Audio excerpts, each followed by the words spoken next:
गीतांजलि लेके आई हूँ नॉनस्टॉप खबरें बायन टाइम्स की ओर से। ऋषि कपूर ने मुंबई के चंदनवाड़ी स्मशान में विश्राम।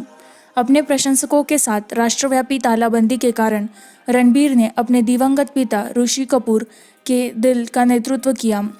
67 साल की उम्र में निधन हो गया। कपूर को दक्षिण मुंबई के चंदनवाड़ी स्मशान में आराम करने के लिए रखा गया था। ऋषि कपूर जो ल्यूकेमिया से जूझ रहे थे, पिछले 2 वर्षों ने 30 अप्रैल को सुबह 8:45 बजे यहां HN रिलायंस अस्पताल में अंतिम सांस ली। दिल्ली पुलिस ने देश के कोविड-19 के बीच अपने अंतिम संस्कार के लिए अभिनेता की बेटी रिद्धिमा साहनी को 4 अन्य लोगों के साथ मुंबई जाने की अनुमति दी थी। लॉकडाउन हालांकि वह दाह संस्कार में शामिल नहीं हो सकी क्योंकि उन्हें लॉकडाउन के दौरान उड़ान भरने की अनुमति नहीं मिली थी। मीडिया रिपोर्ट के अनुसार विशेष पास की मांग के बाद वो गुरुवार को दिल्ली से मुंबई जा रही है। तीसरी पीढ़ी के ऋषि कपूर, प्रसिद्ध कपूर वंश के अभिनेता को बुधवार को उनके परिवार द्वारा अस्पताल ले जाया गया था। उनके परिवार ने कहा कि अभिनेता 2 महाद्वीपों में 2 साल के उपचार के माध्यम से पूरी तरह से सहजीवन जीने के लिए दृढ़ है। परिवार, दोस्तों, भोजन, फिल्मों में उनका ध्यान बना रहा और इस दौरान उनसे मिलने वाले सभी लोग चकित थे कि कैसे उन्होंने अपनी बीमारी को अपने ऊपर से दूर नहीं जाने दिया। परिवार ने एक बयान में कहा, अभिनेता को जोड़ना एक मुस्कान के साथ याद किया जाना चाहिए, आंसुओं के साथ। लगभग 1 साल तक अमेरिका में कैंसर के इलाज के बाद अभिनेता पिछले साल सितंबर में भारत लौटे।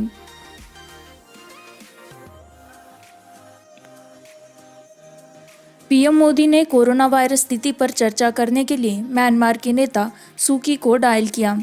प्रधानमंत्री नरेंद्र मोदी ने शुक्रवार को म्यांमार की स्टेट काउंसलर आंग सान सू की के साथ विकसित कोविड-19 स्थिति पर चर्चा की। राज्य काउंसलर दाऊ आंग सान सू की के साथ एक अच्छी चर्चा की। प्रधानमंत्री ने एक ट्वीट में कहा, उन्होंने उभरती हुई कोविड-19 पर चर्चा की परिदृश्य और हमारे उत्कृष्ट द्विपक्षीय संबंधों और भारत की पड़ोस पहली नीति की भावना को चुनौती देने के लिए एक साथ काम करने के लिए सहमत हुए। उन्होंने कहा,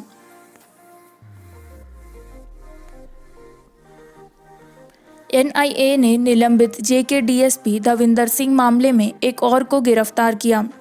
दागी उप पुलिस अधीक्षक DYSP दविंदर सिंह मामले में एक प्रमुख घटनाक्रम में राष्ट्रीय जांच एजेंसी NIA ने गुरुवार को कहा कि उसने जम्मू कश्मीर में आतंकवादियों को रसद सहायता प्रदान करने के लिए एक कथित आतंकवादी तारिक अहमद मीर को गिरफ्तार किया है।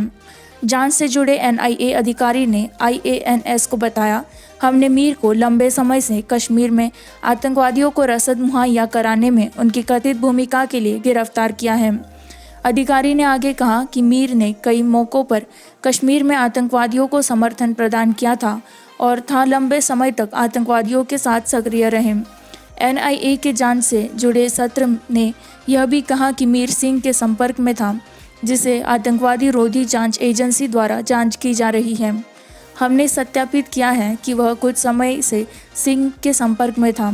सूत्र ने कहा कि हम उनके संबंधों की जांच करेंगे और यह भी जांच करेंगे कि कोई अन्य पुलिस अधिकारी मीर के संपर्क में था या नहीं। सूत्र ने कहा कि आगे आने वाले दिनों में कुछ और गिरफ्तारियां की जाएगी। 11 जनवरी को पुलिस ने सिंह को जम्मू से गिरफ्तार किया, श्रीनगर राष्ट्रीय राजमार्ग, जब वह नावेद, रफ़ी और इरफान को जम्मू पहुंचा रहा था। बाद में सिंह को ट्रांजिट रिमांड पर श्रीनगर से जम्मू ले जाया गया, जहां NIA की टीम ने उससे पूछताछ की। जम्मू कश्मीर पुलिस द्वारा गिरफ्तारी के बाद उसके आवास पर कई छापे मारे गए। श्रीनगर में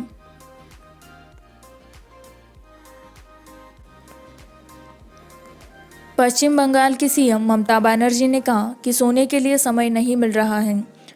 कोविड-19 महामारी से निपटने के लिए नियमित रूप से अपनी बोली में सड़कों पर मारते हुए पश्चिम बंगाल की मुख्यमंत्री ममता बनर्जी ने बुधवार को कहा कि वह सोने के बिना ही कर रही थी, क्योंकि उसका सारा समय व्यतीत से खड़े रहने में बीत रहा था। आपका पूरा दिन खड़े रहने में व्यतीत होता है, यह सुबह से रात तक की मृत्यु तक चलता है। कुछ नींद लेने का समय कहाँ है, मैं आपको नहीं बता सकती। आखिर मैं भी एक इंसान हूँ। मुझे मंगलवार से सिर में दर्द हो रहा है, मुख्यमंत्री ने राज्य सचिवालय नपना में संवाददाताओं से कहा। बैनर्जी ने कहा कि उस समय भारत भर में हर कोई घर से काम कर रहा था। वह और उसके कुछ अधिकारी फील्ड वर्क कर रहे थे। वास्तुतः दोहरे बदलाव पर काम कर रही है। उन्होंने कहा, यूएसएआईडी ने भारत के कोविड-19 प्रयासों का समर्थन करने के लिए $3 मिलियन की घोषणा की। अमेरिकी सरकार अपनी सहायता एजेंसी यूएसएआईडी के माध्यम से भारत को कोरोना वायरस महामारी से निपटने में मदद के लिए $3 मिलियन अमेरिकी डॉलर के अतिरिक्त अनुदान की घोषणा की है। भारत के राजदूत केनेथ चस्टर ने कहा कि अतिरिक्त धनराशि कोविड-19 के लिए भारत की प्रतिक्रिया का समर्थन करेगी। संयुक्त राज्य अमेरिका और भारत के बीच मजबूत और स्थायी भागीदारी का एक और उदाहरण है। अमेरिकी दूतावास द्वारा जारी एक विज्ञप्ति में कहा गया, भारत को समर्थन देने के अपने निरंतर प्रयासों में भारत का समर्थन करने के लिए अमेरिकी agency for international development USAID विश्व स्तर पर अग्रणी सहायता एजेंसियों में से एक है।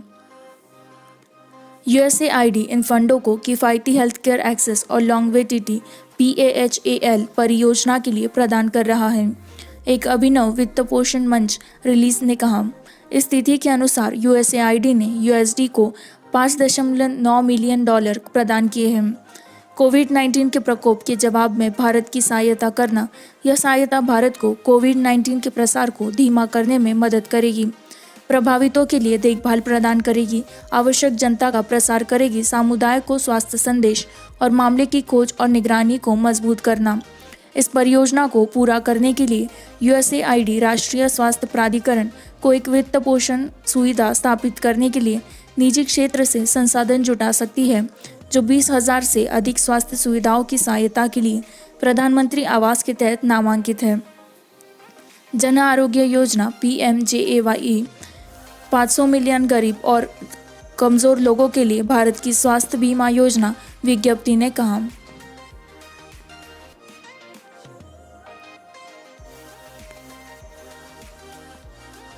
देश में कोविड-19 मौत का आंकड़ा बढ़कर 1074 हो गया, मामलों की चढ़ाई 33,050। स्वास्थ्य मंत्रालय।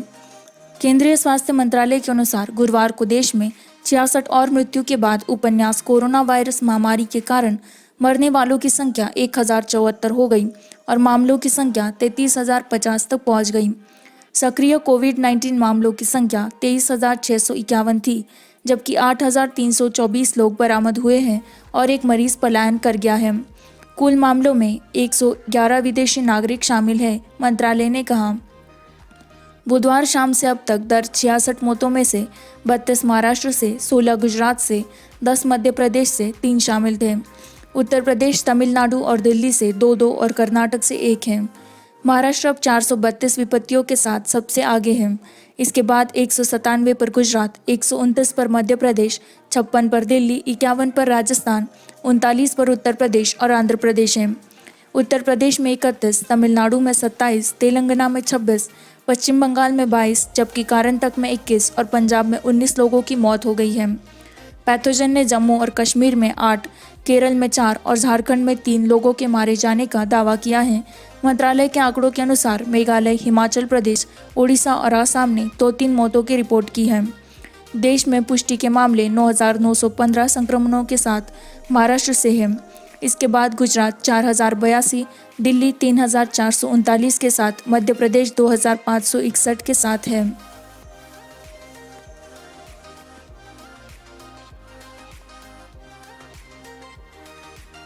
अब गूगल जूम पर लेता है सभी के लिए मीट ऐप को मुफ्त बनाता है। अपने वीडियो कॉन्फ्रेंसिंग ऐप मीट के बढ़ते उपयोग से प्रेरित होकर प्रतिदिन प्लेटफॉर्म से जुड़ने वाले 30 लाख नए उपयोगकर्ता गूगल ने बुधवार को अपनी प्रीमियम वीडियो मीटिंग ऐप को सभी के लिए सोशल डिस्टेंसिंग टाइम में मुफ्त बनाने की घोषणा की। मीट ऐप की मुफ्त उपलब्धता समाप्त हो जाएगी। आने वाले हफ्तों में भारत सहित दुनिया भर में गूगल मीट सभी के लिए मुफ्त हो रही है। व्यक्तिगत उपयोगकर्ता 100 प्रतिभागियों के साथ बैठकें आयोजित कर पाएंगे और बैठक की अवधि 60 मिनट होने वाली है, लेकिन हम इसे 30 सितंबर तक लागू नहीं कर रहे हैं। स्मिता हाशिम, निदेशक उत्पाद प्रबंधन, गूगल क्लाउड ने IANS को बताया।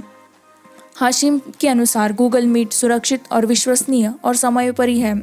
हम उम्मीद करते हैं कि हमारे हैंगआउट उपयोगकर्ता गूगल मीट पर स्विच करें। गूगल मीट हमारे पास इसे मुद्रीकृत करने की योजना नहीं है। हमें उम्मीद है कि वीडियो कॉन्फ्रेंसिंग एक आवश्यक सेवा बनी रहेगी, उन्होंने कहा। कंपनी की योजना गूगल के लेआउट में बदलाव और लाने की है। फ्यूचर सिंस जनवरी में गूगल ने मीट के शिखर दैनिक उपयोग को 30 गुना तक बढ़ा दिया है। यह मुश्किल से 3 बिलियन मिनट की वीडियो मीटिंग की मेज़बानी कर रहा है और हर दिन लगभग 3 मिलियन नए उपयोगकर्ता जोड़ रहा है।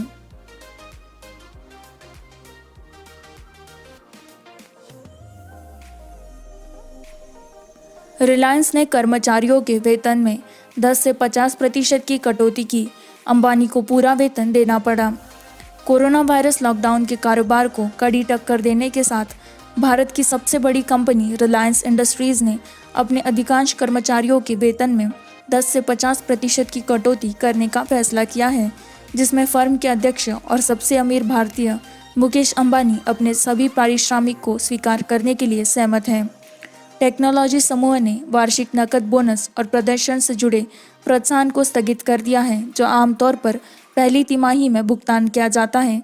एक कर्मचारी विज्ञप्ति के अनुसार 25 मार्च से शुरू हुआ राष्ट्रव्यापी तालाबंदी के कारण कारखानों की मांग कम हो गई थी, कार्यालय बंद हो गए, हवाई उड़ानों को निलंबित कर दिया, ट्रेनों को रोक दिया और लोगों और सामानों की आवाजाही पर प्रतिबंध लगा दिया।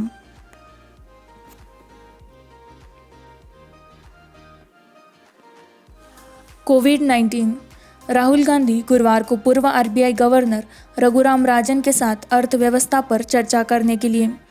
कांग्रेस नेता राहुल गांधी गुरुवार को अर्थव्यवस्था और स्वास्थ्य के विशेषज्ञों के साथ संवाद की अपनी श्रृंखला शुरू करेंगे, जिसमें पहला भारतीय रिजर्व बैंक के गवर्नर रघुराम राजन के साथ होगा। कांग्रेस के साथ प्रवक्ता रणदीप सुरजेवाला ने कहा कि गांधी पहले राजन के साथ बातचीत करेंगे। इस तरह की बातचीत और उसी को गुरुवार सुबह से सोशल मीडिया पर प्रसारित किया जाएगा। उन्होंने कहा कि पूर्व कांग्रेस अध्यक्ष राजन और अन्य विशेषज्ञों के साथ कोविड-19 से जुड़े महत्वपूर्ण मुद्दों और अर्थव्यवस्था पर इसके प्रभाव पर बातचीत करेंगे। राजन के साथ अपनी बातचीत के दौरान गांधी वर्तमान में अर्थव्यवस्था को पुनर्जीवित करने के तरीकों पर बातचीत करेंगे। कोरोना वायरस महामारी के कारण संकट की चपेट में सुरजेवाला ने कहा कि गांधी बाद में महामारी से निपटने के लिए स्वास्थ्य विशेषज्ञों के साथ संवाद कर रहे हैं। इसके अलावा विभिन्न क्षेत्रों में विशेषज्ञों से बात करने के अलावा सुरजेवाला ने कहा, कोविड-19 लॉकडाउन के बीच किसानों को लाभान्वित करने के लिए सरकार लगातार कदम उठा रही है। पीएम मोदी यह कहते हुए कि भारत को अपने किसानों पर गर्व है। प्रधानमंत्री नरेंद्र मोदी ने बुधवार को कहा कि सरकार उन लोगों की हितों को सुनिश्चित करने के लिए लगातार कदम उठा रही है और पूरे देश को भरण पोषण करते हैं उन्हें संरक्षित करती है। उन्होंने यह भी कहा कि उनकी सरकार के अधिकारों की रक्षा के लिए प्रतिबद्ध है। ये आनंद दास, खाद्य प्रदाता। मोदी ने ट्वीट किया, भारत को अपने खाद्य प्रदाताओं पर गर्व है।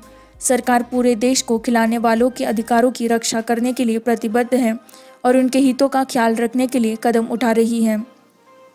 केंद्रीय कृषि मंत्री नरेंद्र सिंह तोमर की एक प्रेस कॉन्फ्रेंस का लिंक बुधवार को यहां आयोजित किया गया। कोविड-19 लॉकडाउन के बावजूद देश का कृषि क्षेत्र सुचारू रूप से काम कर रहा है और अन्य क्षेत्रों की तुलना में चालू वित्त वर्ष में इसका विकास पर ज़्यादा प्रभाव नहीं पड़ेगा। तोमर ने संवाददाता सम्मेलन में कहा, पिछले साल के दौरान कृषि जीडीपी 3.7% पर थी। मुझे विश्वास है कि भविष्य में यह वृद्धि अधिक प्रभावित नहीं होगी। मंत्री ने कहा कि कृषि भारत के सकल घरेलू उत्पाद का 15% है और देश की 1.3 अरब से अधिक आबादी के लिए आजीविका का स्रोत है।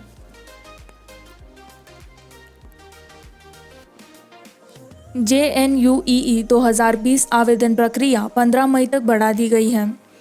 जवाहरलाल नेहरू विश्वविद्यालय ने वर्तमान कोविड-19 महामारी के बीच प्रवेश परीक्षा के लिए आवेदन पत्र के पंजीकरण और जमा करने की समय सीमा 15 मई तक बढ़ा दी गई है। प्रवेश निदेशक द्वारा जारी परिपत्र में कहा गया है, मौजूद विकट परिस्थितियों के कारण राष्ट्रीय परीक्षण एजेंसी ने JNUEE 2020 प्रवेश परीक्षाओं के लिए पंजीकरण और आवेदन पत्र जमा करने की अंतिम तिथि 15 मई तक बढ़ा दी है। कोरोना वायरस फैलाने के लिए लगाई गई देशव्यापी लॉकडाउन 3 मई को समाप्त होने वाली है। महाराष्ट्र के ठाणे शहर में 23 ताज़ा कोविड-19 मामले सामने आए। महाराष्ट्र के ठाणे शहर में कोविड-19 के लिए 23 व्यक्तियों ने सकारात्मक परीक्षण किया है, यहाँ से 279 को ले गए, एक अधिकारी ने गुरुवार को कहा। नवी मुंबई नगर निगम और कल्याण डोंबिवली नगर सीमा क्रमशः 18 और 13 नए मामले दर्ज किए गए, जबकि कोई नया नहीं। मीरा भयंदर इलाके से 24 घंटों में मामलों की सूचना मिली, अधिकारी ने कहा। 6 से 17 साल की उम्र के बीच के कम से कम 6 बच्चों ने ठाणे शहर में कोविड-19 के लिए सकारात्मक परीक्षण किया है, उन्होंने कहा। शहर में 279 मामले। मुंब्रा ने सबसे अधिक 50 मरीजों के साथ रिकॉर्ड किया, जबकि लोकमान्य नगर और वागले स्टेट क्षेत्रों में 40 से अधिक कोविड-19 मरीज थे, deputy municipal commissioner Sandeep Malviya ने कहा। इसी के साथ मैं संवाददाता गीतांजलि आपसे विदा लेती हूँ। इसी तरह की नॉन स्टॉप खबरों को जारी रखने के लिए लाइक करें, सब्सक्राइब करें, शेयर करें।